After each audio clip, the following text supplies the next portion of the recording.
Welcome to the Be That Healing Girl podcast. And on this episode today, we're going to talk about what needing constant reassurance is actually telling you inside. Okay, what's happening? And I can almost guarantee that you feel like you're asking for it too much, asking for reassurance too much, right?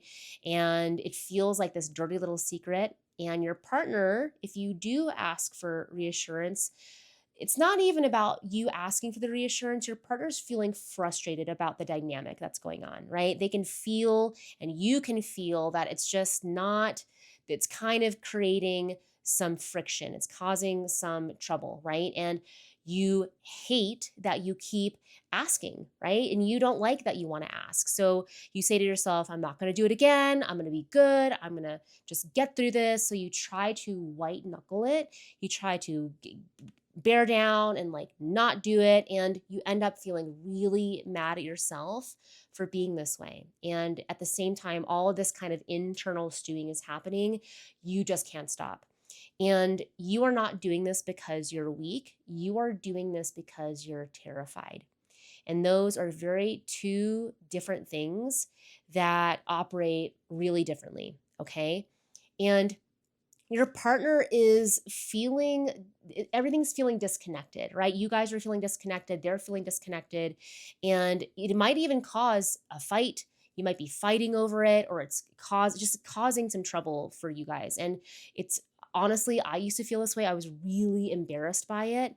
And you also know that it's kind of making things worse, right? And it's also like you can't help it, you can't stop. So, if any of that felt familiar, you're in the right place. My name is Claire, by the way, if you're new. And I love helping high achieving, high performing people who you guys are doing so great in your career, right? Your resume shows it. You are directing teams, you're hitting the quotas, and your people are coming to you. You have letters behind your name. You're a bit of an academic or a bit of a nerd. Or maybe you are climbing that corporate ladder, and whether you, however you measure your success, it is happening for you. But at the same time, you feel like you are not successful at not overthinking and second guessing a really good thing. You tend to maybe second guess when they are telling you they care. You're like, I don't know. And it's all kind of showing up in this whole constant reassurance. Like you just really feel like you need them to tell you, and you don't want to feel needy. So if that's you, you're in the right spot. And the thing that I see, what the constant reassurance is honestly trying to tell you, it's not what you think. And I caught myself doing this exact same thing. So we'll talk about that. And quick, since we're talking about constant reassurance, this client, let's do a little brag here about her, where she was seeking reassurance about a big decision that she wanted to make. Okay. She was waiting for her partner to text back, super attached to her phone, like just jumping out of her skin every second a notification would go off. And she would read into every lack of response time. Maybe it was a little slower than she wanted it to be. And that was just a place where she felt totally wrecked inside. She could not concentrate at work. And when we started working together, what was so cool is that through this big decision, she really was able to feel like one of the things she reported was feeling no anxiety. She, in fact, went on a girls' trip, and the girls' trip went amazing. And she wasn't obsessing about her partner and like what he's up to. And also, like, a cool thing is that she, in fact, went on the girls' trip. Like, there was a part of her, she admitted, that probably would not have gone on this girls' trip to begin with, because she was so used to her anxiety not making space for her friends or the things that she loved. And so her going, her having a good time and also not having anxiety was so huge. And that's what we do together in one-on-one coaching. That's like I lay it out, and she is so good about doing her homework, like just doing the things that I ask her to do. She does them, and here we are, no anxiety. So that's super important. And I was actually thinking about this piece around constant reassurance myself, because all of these things, by the way, I have done 10x. Feeling really ashamed. I didn't want to be needy. I was misindependent. And I noticed this because I'm getting ready for a really big trip where I'm going solo in the wilderness. And I think by this time this episode drops, I'll be back. But I'm feeling a lot of feels with that coming up, and I didn't realize how much stress I was feeling getting packed and getting everything arranged. And I usually walk to the gym, and I had Craig drop me off, and I recognized I was feeling a little bit more anxious, like about the relationship than usual. I was like, "Do you love me? Are you gonna think about me?" And I just was like catching myself. And I also want to be really clear: this is not to demonize going to your partner when you have feelings. But I noticed a very old part of me that really wanted more reassurance. He was already reassuring me, but like really was feeling some different things. And the thing that I noticed was like, wow, I'm feeling some big feels, and it's translating to the relationship. And so I really want to talk about this pattern. I'm guaranteed if you are listening and you're new here, you will hear me, and you as you dive into more episodes, there is a pattern here. Anxious attachment to me is a habit pattern, it's a habit loop.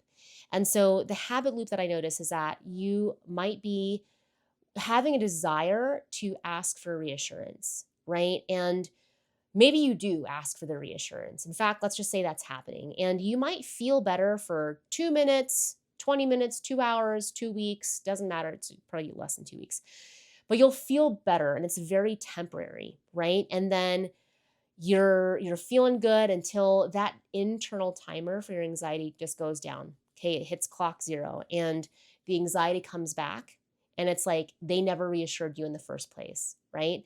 So you ask again, and it's a vicious cycle, right? Because the loop never ends because you're not changing the source, right? You're not changing the source.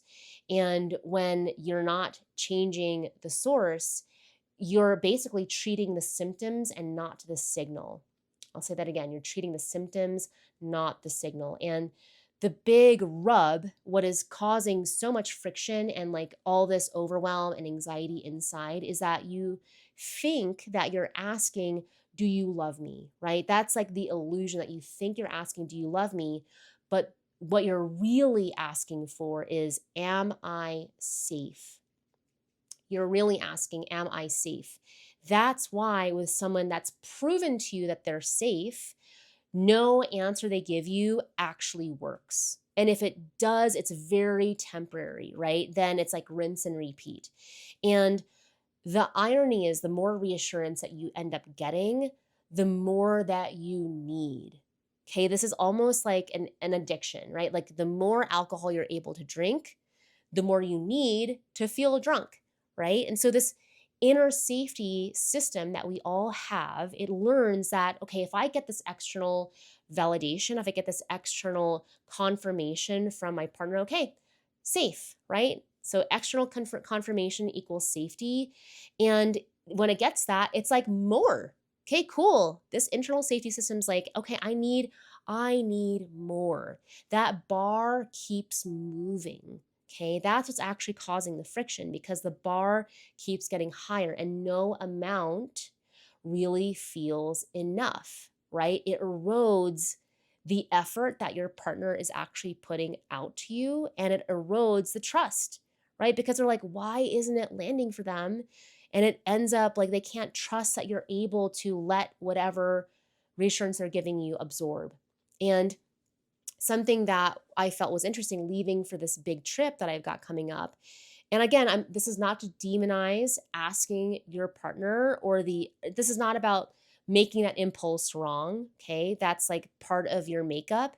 It's part of what's kept you safe in some ways. And this is also not to make asking your partner for things wrong, right? Um, or communicating with them like that, there's nothing wrong with that. But I saw why I was asking, and like really look at the origin and the source of what was happening inside of me. Okay. And asking for that permission from him to feel safe. It's not about asking for love. This is about, can I feel safe? And it's almost like filling a bucket with a hole in it, right? That reassurance will go in, and the anxiety and these patterns of anxiety will drain it right out. It's just kind of going, just not even landing. And you're not a bad person for that. But What I do know is that you're using the wrong tool for the job. And that tool of getting the reassurance is actually not going to work, right? And every time that you seek that reassurance, right? This is different than communicating, right? When you seek reassurance, they're already kind of giving you, right? You're teaching that safety system inside that it can't handle the uncertainty, right? You're literally teaching your inner trust that you can't do it, right? That you can't handle the uncertainty. And so by doing that, you reinforce the very pattern that you're trying to get out of and that you're trying to break. So more reassurance that you get, it's actually like it kind of backfires. The more reassurance that you end up needing.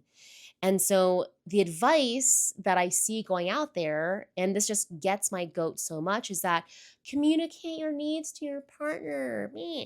And I'm not saying that that's wrong. Like we should definitely communicate. It's important that we know our needs.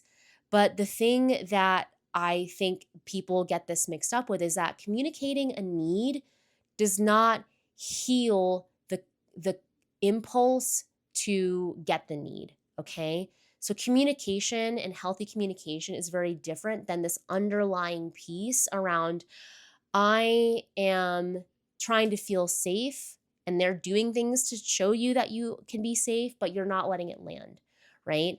And that's the thing that I see as the problem. Like communicating a need is very different than healing the source of where you think that need is coming from. And so hearing that you're safe won't get to the core of where inside you that you don't feel safe, right? That's why it's also this total backwards thing where you know that they're a safe person, they're consistent, they're showing you their character and like they're a good character, but it's not really landing.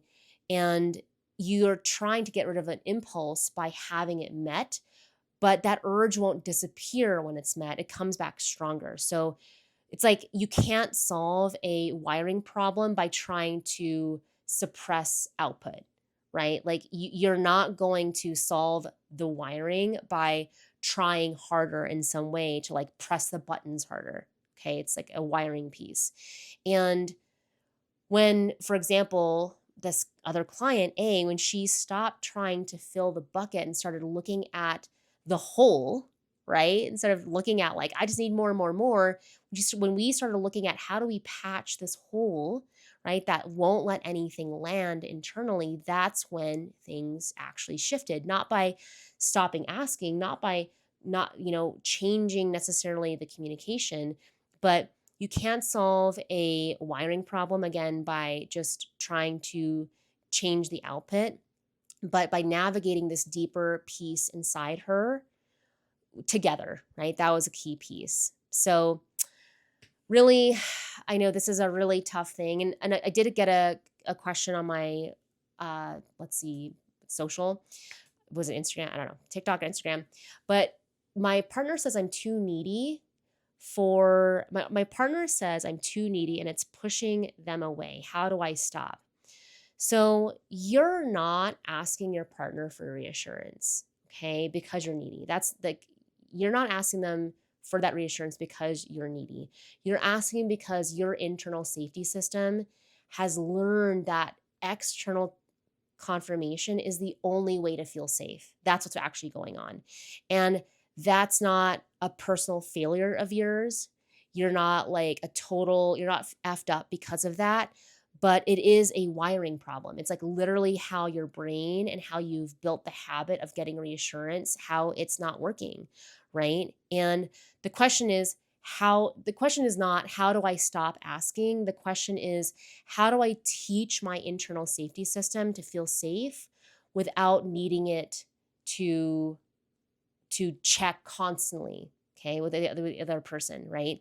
So those are two completely different things. And you don't solve the second one by just, again, like banging on the keyboard. That's not how you actually work it. So, yeah, I love answering those questions and having that opportunity. And I know that needing constant reassurance is a dirty little secret, and it doesn't have to be your secret. And you can actually do things to change it. So if you are ever considering one-on-one coaching, there's a link down in bio. And I also have something coming out soon, which is super exciting.